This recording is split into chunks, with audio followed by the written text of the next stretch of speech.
स्वस्ति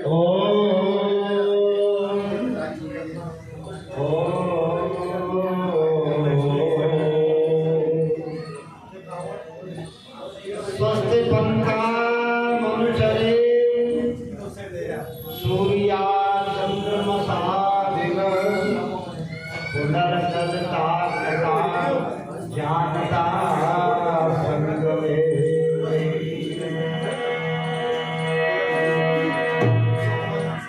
उपदेश सुने व्याख्यान सुने उपदेश सुने व्याख्यान सुने दुर्गुण द्वर व्यसन भुला न सके पतितों के उदाहरण पाठ पढ़े विष्णु को गले से लगा गीता रामायण बहुत पढ़ी पर दूध से पेट छुड़ा न सके बस में जिनके आनंद बसे अब तक न उसे पहचान सके धनवान बने बलवान बने ममता की पिपास बुझा न सके रणधीर बने प्रणधीर बने बसदा को बस में डाल सके हंस बने उमरान बने मन मानस में लहरा न सके बस में जिनके आनंद बसे अब तक न उसे पहचान सके। मंच पर उपस्थित समस्त आर्य भद्र पुरुषों सन्यासी वानप्रस्थी महानुभाव उपदेशक विद्वान धर्म प्रेमी भाइयों बहनों माता बालकों साथियों ईश्वर की महान कृपा उसकी कृपा के द्वारा ये अवसर प्राप्त हुआ है। सबने मिलकर के वेद मंत्रों से आचार्य के द्वारा यज्ञ किया है और पश्चात उपदेशकों के आपने को जो बहनों के भजन भी सुने मैं थोड़ी सी चर्चा करूंगा। आज हमारे देश में विदेश में भी शिवरात्रि का पर्व मनाया जा रहा है। पूरे देश में और देश से बाहर जहाँ भी भारतीय व्यक्ति है या विदेशी भी है वो इस पर्व को बड़ी श्रद्धा से मना रहे हैं। हमने भी मनाया और प्राचीन समय से पर्वों को लोग मनाते चले आ रहे हैं। पर्व दो प्रकार के होते हैं, एक ऐतिहासिक पर्व होते हैं जो किसी समय से शुरू हुए हैं, किसी व्यक्ति के माध्यम से किसी तारीख से, जैसे रामनवमी रामचंद्र जी के समय से, कृष्ण जन्माष्टमी कृष्ण जी के जन्म से, इससे पहले ये पर्व नहीं मनाए जाते थे। और कुछ पर्व है प्राकृतिक प्रकृति के हिसाब से, मौसम के हिसाब से, उनकी कोई तिथि तारीख नहीं है, वो तो जाने कब से चले आ रहे हैं। ऐसे ही हमारे जो पर्व हैं प्राकृतिक हैं और कुछ पर्व ऐसे हैं जो महाभारत के पश्चात या पौराणिक स्थिति के पुराण काल से वो कथाओं के माध्यम से लीलाओं के माध्यम से शुरू हो गए हैं। और उनमें आप किसी को समझो, ये शिवरात्रि का पर्व जो आज मनाया है हमने, इसी प्रकार का पर्व स्वामी दयानंद महाराज से संबंधित, इसको ऋषि बोध उत्सव कहते हैं। इस पर्व के दिन स्वामी जी को बोध हुआ, बोध माने ज्ञान हुआ, एक जागृति पैदा हो गई। तो सब आपने पढ़ रखी है, उसकी भी ज्यादा व्याख्या नहीं करूंगा। महर्षि दयानंद महाराज जी के पिताजी करसनलाल तिवारी जी शिव के उपासक थे शिव के उपासक। उन्होंने अपने बच्चे से कहा कि तुम भी व्रत रखो, उपवास जिसको कहते हैं। एक बच्चा जो था इसका नाम दयानंद नहीं था, मूल शंकर नाम था। मूल शंकर, मूल शंकर नाम क्यों रखा? मूल एक नक्षत्र होता, उस नक्षत्र में पैदा हुआ, इसलिए मूल शंकर रख दिया है जी। ऐसा रख देते हैं लोग।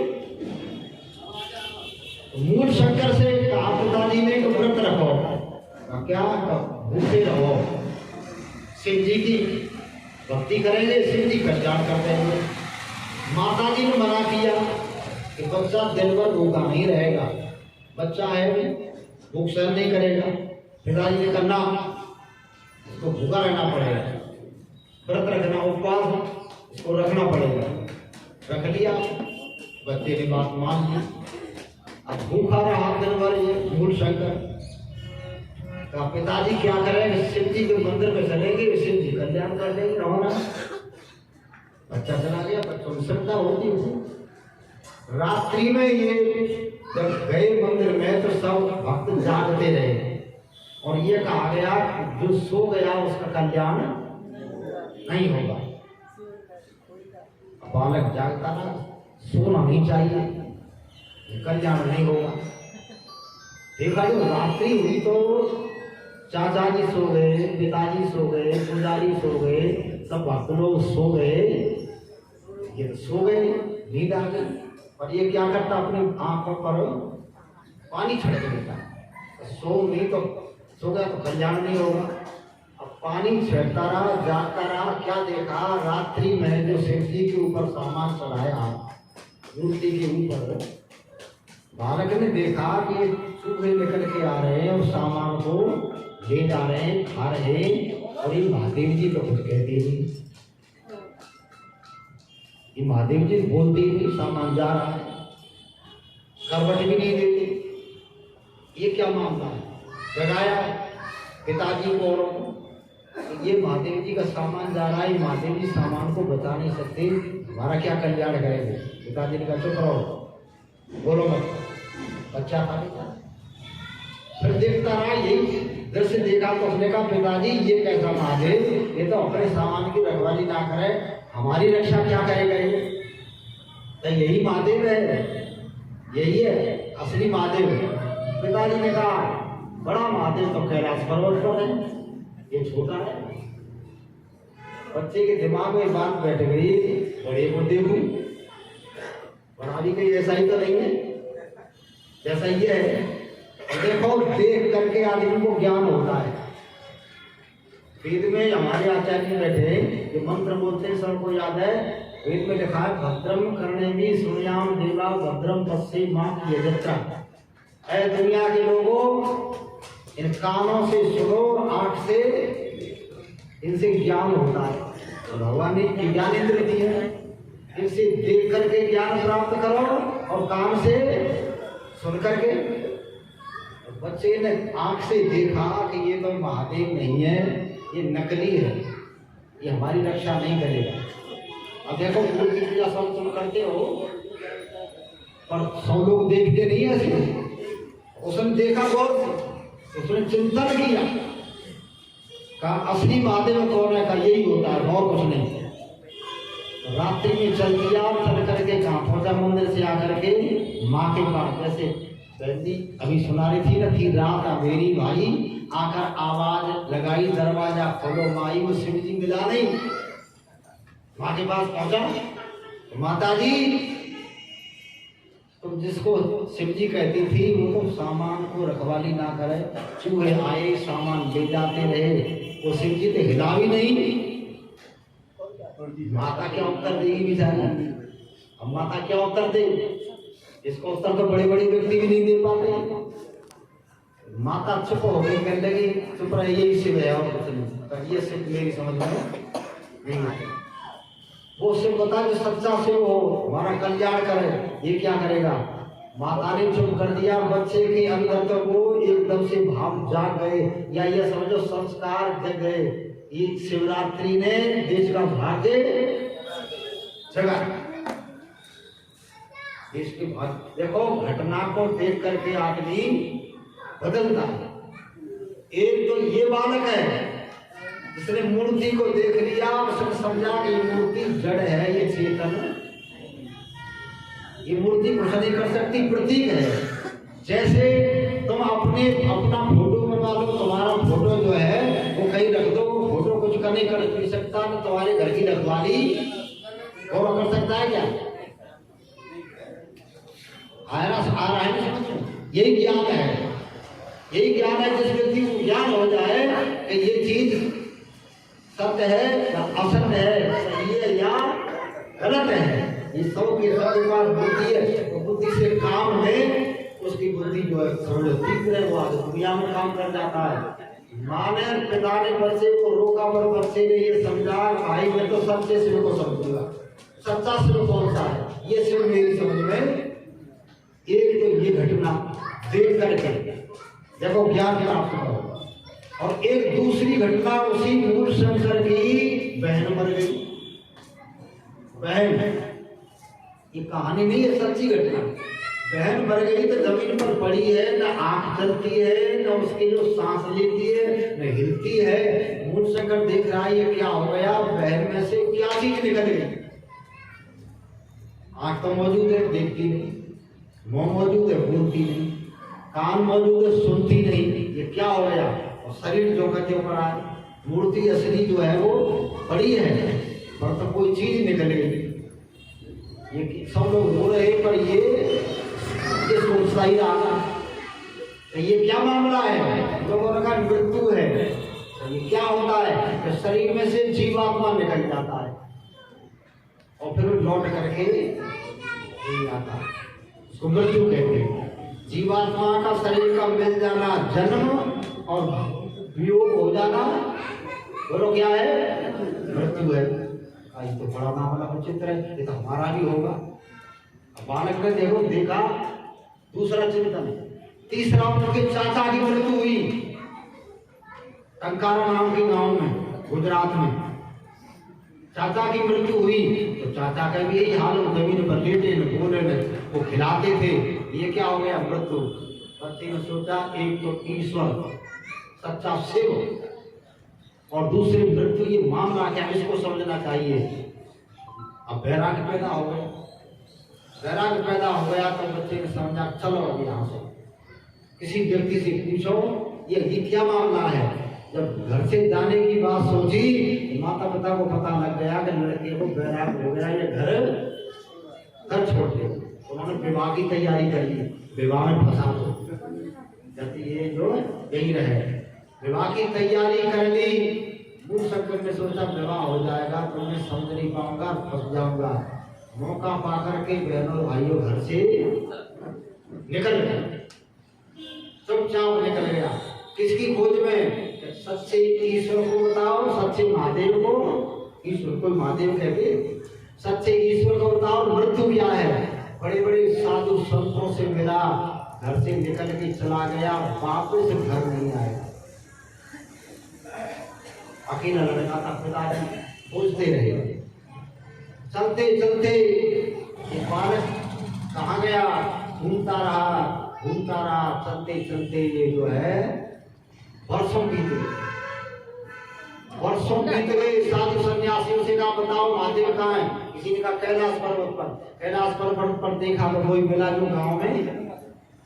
ये तो वैसा ही है, समझ में नहीं आता। असली बताओ, लोग कहते असली हम जानते नहीं, असली हम जानते नहीं, यही जानते हैं। वर्षों तक चक्कर लगाते लगाते बहनों भाइयों कितने वर्ष बीते, 14 वर्ष। रामचंद्र जी 14 वर्ष वन में रहे और ये 14 वर्ष भगवान को खोजते रहे। मानपुर जो है 14 वर्ष के पश्चात कहाँ गया। चलते चलते सारे देश में घूमा, सन्यासियों ने इनके इसके जेवर आभूषण उतार लिए, सब कुछ ले लिया, पढ़ाया लिखाया लोगों ने, पर वो सच्चा शिव किसी ने। तो एक संत मिला जिसका नाम था पूर्णानंद। ऐसे संत कोई मिल गई, पूर्णानंद से जाकर के कहा महाराज मुझे अब तुम संन्यास दे दो, संन्यास दे दो। ये आपने कई बार सुना है, मैं सुनाता रहा, आज अवसर है इसलिए पूर्णानंद से कहा मुझे संन्यास दे दो। पूर्णानंद ने देखा ये जवान बड़ा सुंदर और स्वस्थ और संन्यासी बनना चाहता है। पूर्णानंद ने ये बात कही ताकि 2-3 लाइन सुनकर पूर्णानंद संत क्या कहने लगे,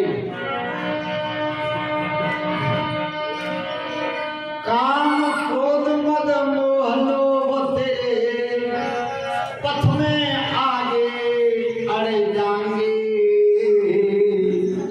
ऐ बालक नादान मान तेरे दोनों लोग बिगड़ जाएंगे, ऐ बालक नादान मान तेरे दोनों लोग बिगड़ जाएंगे। काम क्रोध मद लोभ मोह तेरे पथ में आगे अड़े जाएंगे, ऐ बालक नादान मान तेरे दोनों लोग बिगड़ जाएंगे। तेरे जैसे लड़कों ने ही इस आश्रम को नष्ट किया, संत हुए बदनाम, देश में कितना बड़ा अनिष्ट किया।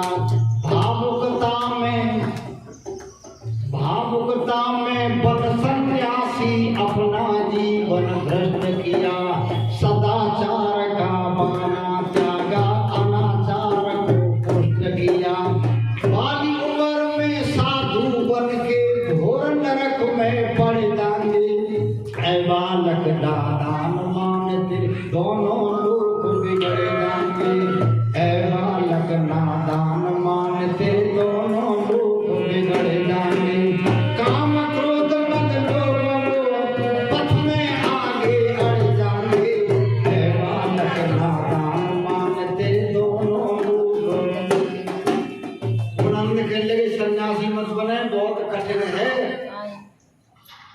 स्वामी जी वैसे हमारे पास एक आर्य समाजी सन्यासी बन गया कोई और घर से निकल गया और खाने को नहीं मिला और मांगना आता है नहीं, एक दिन भूखा रहे, 2 दिन भूखा रहे, तीसरे दिन कपड़े उतार के चले जाते। बहुत मुश्किल है, क्यों जी, बहुत मुश्किल है। ये आर्य समाजी भीख नहीं मांगते और सन्यासी भीख मांगते हैं, उनके पास विद्या होती नहीं और भीख को डालता नहीं। इन आर्यों के पास तो विद्या सन्यासी भी बनता है जो कुछ जानता है। आर्य समाज के सन्यासी जो है मैं ये बड़ाई नहीं कर रहा, अन्य सन्यासियों में तो गायत्री मंत्र तक बोलना नहीं आता और सन्यासी बन गए। कहा भगवान को याद करें क्या सन्यास।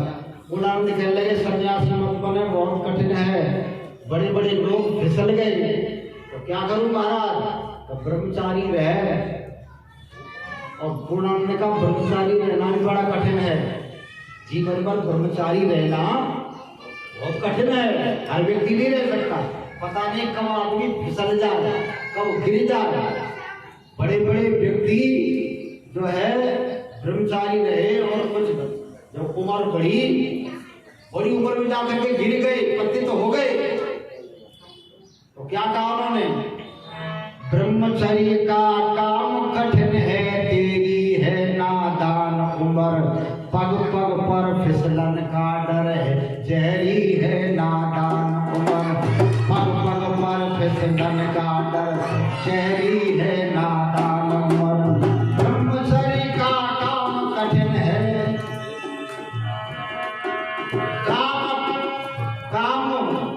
काम देव की मार निराली, मत माने नादान उम्र, सोच समझ के पग धरना, मत बनना नादान उम्र।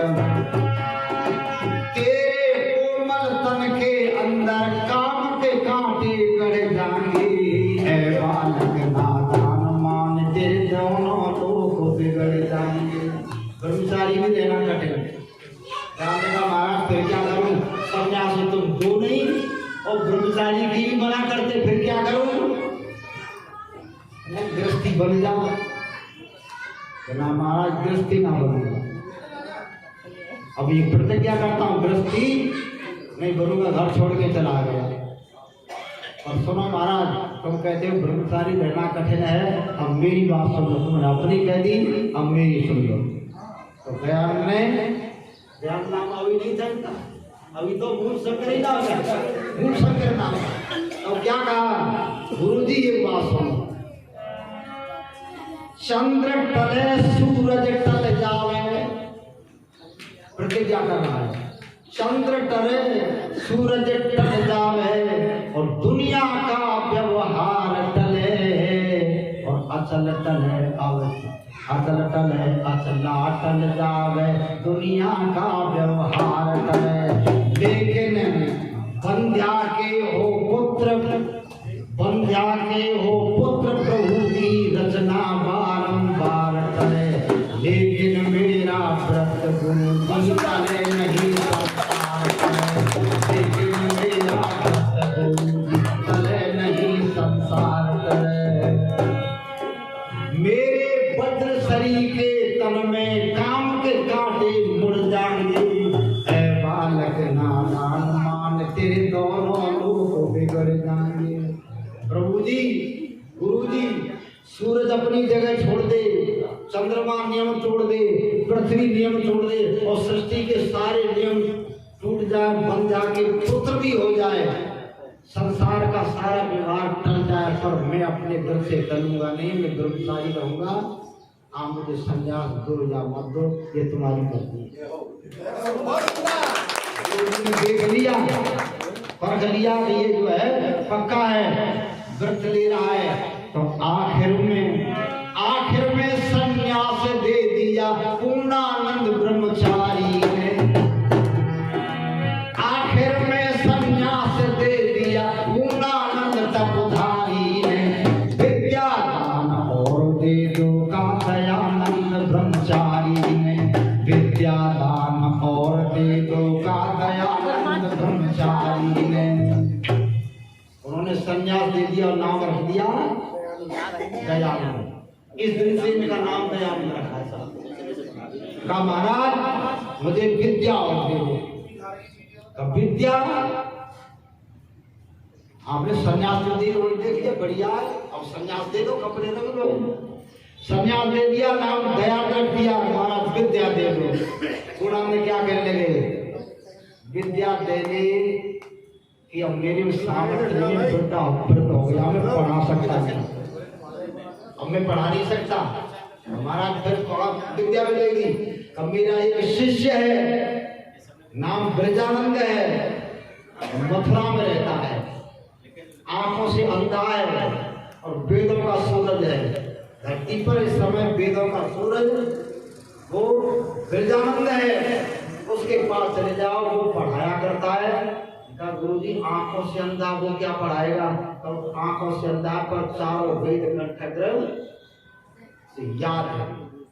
वहां से चल दिया और ब्रजानंद के पास आकर मथुरा में दयानंद पढ़ा और पढ़ करके सारे देश में हलचल मचा दी।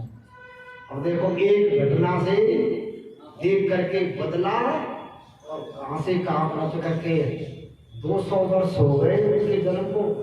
इस 12 तारीख को आप लोग गए, 200 वर्ष हो गए। 200 वर्ष पहले कोई व्यक्ति भारतवर्ष में ये नहीं कहता था कि स्त्रियों को पढ़ाओ। कोई पाठशाला नहीं थी, भारतीय लोगों की कोई पाठशाला लड़कियों की कोई नहीं पढ़ाता था। सबसे पहले दयानंद नारी शिक्षा का प्रचार होना चाहिए। बहनों के पढ़ने के लिए विद्यालय खुले और किसने खोले? उनके शिष्य स्वामी दयानंद के चेला स्वामी श्रद्धानंद, जिन्होंने गुरुकुल कांगड़ी बनाई। स्वामी श्रद्धानंद की 2 लड़की थी जिन्होंने गुरुकुल कांगड़ी, उनकी दोनों लड़की, उन्होंने कहा पढ़ाओ लड़कियों को भाई। लड़की को पढ़ाने का भेजा। ईसाइयों के गुरुकुल अंग्रेजों का राज था, ईसाइयों के स्कूल में लड़कियों को पढ़ने भेज दिया। एक लड़की का नाम था वेदवती, मुझे दूसरी का नाम याद नहीं आ रहा है। दोनों बहन जब पढ़ने गई विद्यालय में, स्वामी श्रद्धानंद की लड़की, तो क्या पढ़ाते थे उन विद्यालय में ईसाई में? प्रार्थना बोलते हैं सवेरे सवेरे प्रार्थना बुलवाते हुए कहते बोलो ईसा ईसा बोल तेरा क्या लगेगा बोल, ईसा तेरा राम रमैया, ईसा तेरा कृष्ण कन्हैया। लड़की सीख आई प्रार्थना को, आगे स्वामी श्रद्धानंद को सुनाई। स्वामी श्रद्धानंद को पिताजी प्रार्थना सुनो, सुनाओ क्या प्रार्थना करती हो। ईसा ईसा बोल, ईसा मसीह को मानते थे वो लोग, ये सिखाते थे। ईसा ईसा बोल तेरा क्या लगेगा बोल, ईसा तेरा राम रमैया, ईसा तेरे कृष्ण कन्हैया, ईसा ही राम है, ईसा ही कृष्ण है, ईसा ईसा बोलो। स्वामी श्रद्धानंद देखा ही तो लड़की ईसाई बन जाएगी, तो सिखा रहे लड़कियों को। अब मत जाओ उन्हें पढ़ने, क्या करो तो वहाँ लड़कियों का तो धर्म बदल दिया जाएगा, ये तो ईसा मसीह का पाठ पढ़ाया जा रहा है। उन्होंने कहा बंद करो, और लड़कियों की पाठशाला जालंधर में खुली, सबसे पहली पाठशाला जालंधर में। एक दूसरी पाठशाला आई समाज ने कहा खोली राजकोट में, दूसरी पाठशाला। जब जालंधर में पाठशाला लड़कियों की खोली तो लोगों ने कहा यार समाजी लड़कियों को पढ़ा रहे, वो बहुत बुरा काम कर रहे। लड़की पढ़ गई तो विद्यालय कहाँ चिट्ठी लिखेंगी, भाग जाएंगी, पाठशाला बंद करो लड़कियों की। किन्होंने कहा यहाँ के तथा कथित पाखंडी लोगों ने लड़कियों की पाठशाला बंद करो। तो पंडित तुलसीराम युवक था, वो लड़कियों की पाठशाला में पढ़ाता था।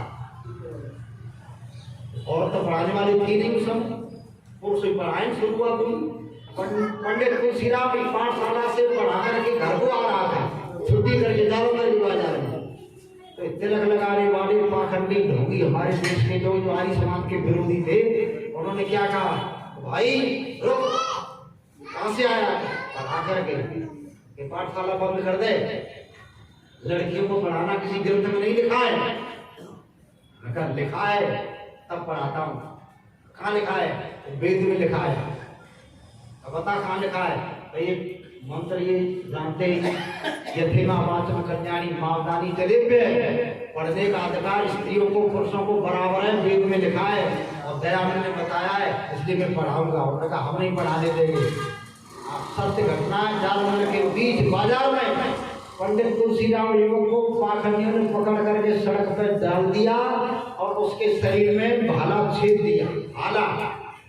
भाला छेद के जब निकाला जाता है उसमें नमक मिर्च डाल देते। उसने कहा पढ़ाएगा, उसने कहा जिंदा छोड़ दिया तो पढ़ाऊंगा। मार दिया जालंधर बाजार में पंडित तुलसीराम युवक। लिख लो, इतिहास में लिखना, जालंधर के बाजार में मरा वो। तब कहा उस पंडित तुलसीराम युवक ने, ऐ लोगों, मेरी बात, दयानंद की बात और वेद की बात तो मानते नहीं हो, पर किसी दिन ये तुम्हारे सिर पर चढ़ के बोलेगी तो रोक नहीं पाओगे, लड़कियां पढ़ेगी। ये जादू है दयानंद। तुलसीराम युवक तो भर गया, लड़कियों की पाठशालाओं में जाल देश में बिछ गया, सारे देश में कन्या गुरुकुल खुले। और आपके भरतपुर में सबसे पहले शास्त्री किस लड़की ने की जानते हो? सत्यवती और विद्यावती दोनों बहन। कहाँ की? बयाना। वो जो वहाँ रहने वाली थी, जो बल्लभगढ़ के स्वामी थे सत्यानंद जी महाराज। सबसे पहले भरतपुर जिले में, पूरे जिले में किसी भी बिरादरी में कोई लड़की शास्त्री नहीं, तुम्हारे यहाँ की लड़की सत्यवती और जो विद्यावती दोनों बहन।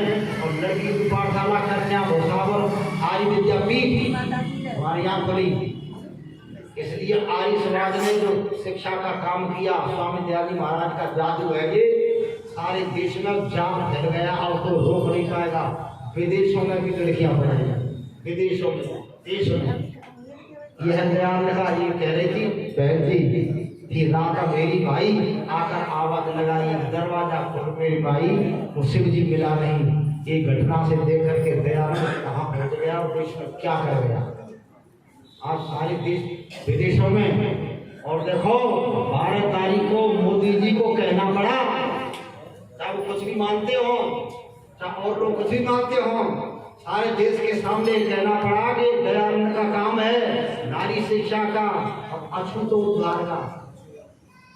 आसुतों को स्वामी दयाल जी महाराज को लोग जब श्रद्धा से खिला रहे थे, एक व्यक्ति रोटी बना के ले आया और स्वामी जी को रोटी खिलाने लगा।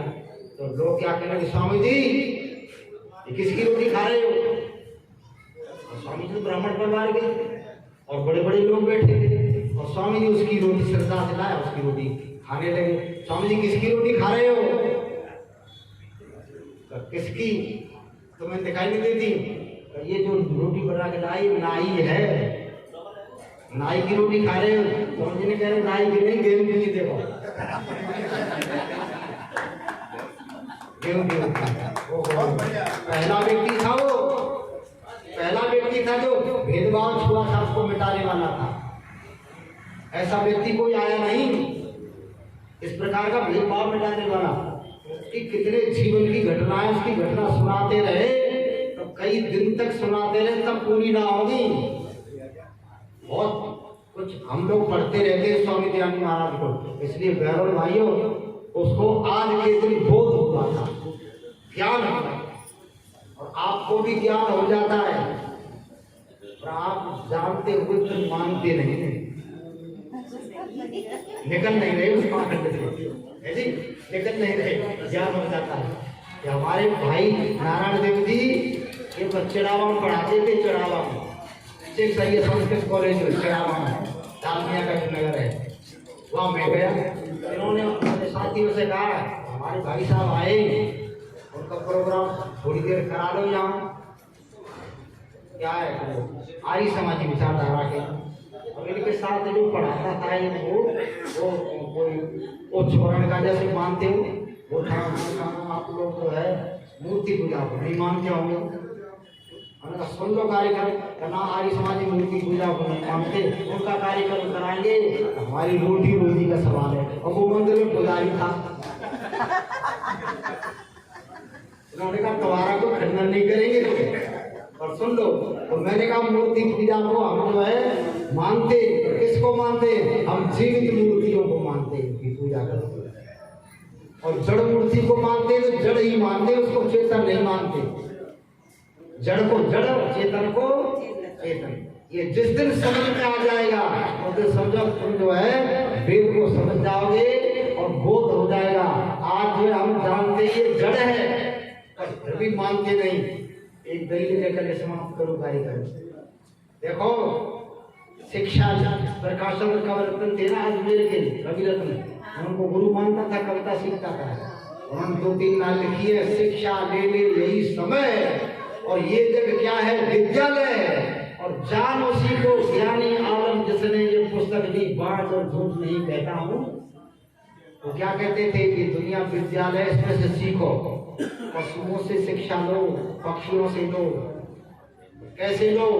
देखो आपको बात तो बुरी लगेगी, लग जाए, मुझे तो कहना है, समझ में आ जाए, मान ले। क्या कहते थे? ऐ लोगों सुनो, पशु पक्षी सीखते हैं, जानते हैं, उनके बराबर ही सीख जाओ। कैसे? एक मूर्ति है, एक मूर्ति है, किसकी है? अब ये समझ लो आप जो है पक्षी जो है वो पक्षी आकर के उड़ के आएंगे और हमारी मूर्ति बनी है, कोई गांधी जी की है, सुभाष जी की है, नेहरू जी की है, इंदिरा जी की है, बनी होती है ना मूर्ति, उस पर आकर के पक्षी बैठ जाएंगे और गांधी जी के हाथ में डंडा लगाए और पक्षी आगे झोपड़ी बैठ गए। अब पक्षी को इतना ज्ञान है कि गांधी डंडा नहीं मारेगा, डंडा मारने वाला मरेगा। ये तो क्या है? नकली है। पक्षी जानता है ना, देखो गांधी जी की खोपड़ी बैठ जाएगा, पीठ कर जाएगा, खूब आज बैठे कल बैठे रोजाना बैठे, वो समझ गया ये जड़ है, चेतन। पक्षी को ज्ञान है ना, एक बात ये तो पक्षी को। और एक नकली चूक, नकली बिल्ली बना दो, नकली बिल्ली बना दो, आटे की बना दो और चूहा वहां आ जाए तो चूहा देखेगा न तो आंखें चले इसकी, न सांस ले, न हिले। बिल्ली से चूहा डरता है और वहां आएगा और देखेगा ये हिले न डोले, आटे की है तो बिल्ली को खा जाएगा। वो समझ गया ये, बोलो क्या है, नकली चूहा, समझ गया। और बिल्ली के आगे नकली चूहा बना दो, नकली चूहा, तो बिल्ली चूहे को छोड़ती नहीं, पर पहले देखेगी सांस लेता है नहीं लेता है, आंख चले हिले डुले। तो बिल्ली देखी नकली लोहे का है, क्यों अपने दांत तोड़ खामा, उसे दांत भी ना लगाएगी। बिल्ली चूहे को समझ गई और चूहा और पक्षी गांधी जी की मूर्ति को समझ गए। अब पशु लोग खेत में डरावा खड़ा कर देते हैं, खेत में बनाते हैं ना किसान, एक लकड़ी में सर्फ टांग दी, कुर्ता पाजामा इत्यादि, और हाथ में जो डंडा था वो डरावा कहते हैं, उसको विधवा कहते हैं लोग, है जी। अब पशु देखेंगे भाई खेत वाला खड़ा है, पर ये डंडा न नीचे हो न ऊपर हो, न हिले न डुले, तो आएंगे वहां चल जाएंगे, उसको भी गिरा जाएगा।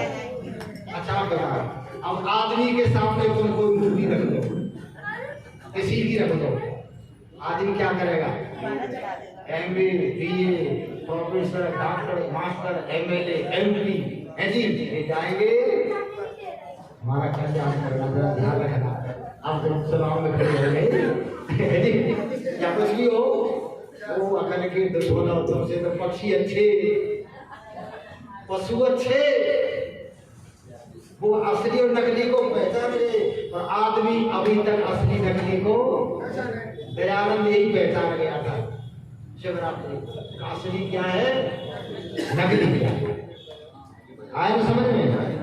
इसलिए अब चिंतन करो, सोचो। मैं ये नहीं कहता कि मूर्तियों को तोड़ो फेंको ना, मूर्ति रखो, खूब रखो, घर में अपने पुरखों की रखो और महान पुरुषों की रखो, देवताओं के जितने उनकी रखो, और तुम उनसे प्रार्थना मत करना कि हमारी रक्षा करना, ये तुम्हारी रक्षा नहीं करेगा।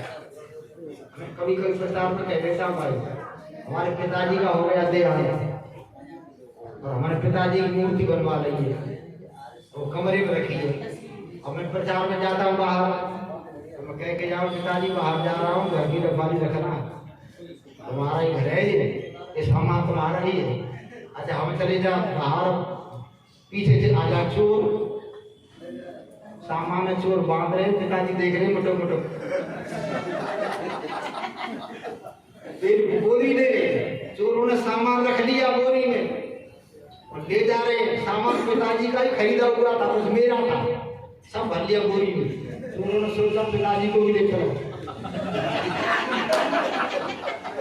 उतार कर पिताजी की बोरी भर लिए, पिताजी जा रहे, सब सामान जा रहा है, तो मेरे पिताजी मेरे घर की रखवाली ना कर सके, ये राम नखुल तुम्हारे बाप है, रखवाली करेंगे चिंता करो।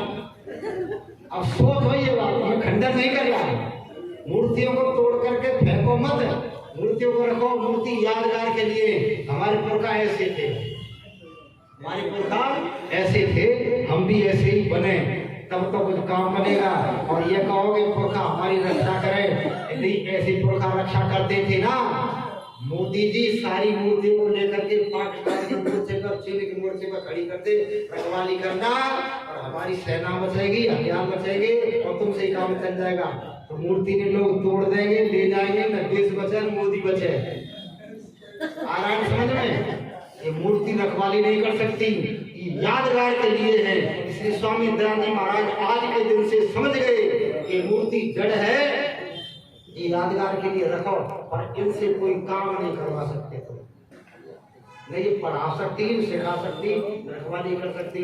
यही बोध दयानंद को हुआ, और उसी बोध को लेकर के दयानंद देश में निकल पड़ा।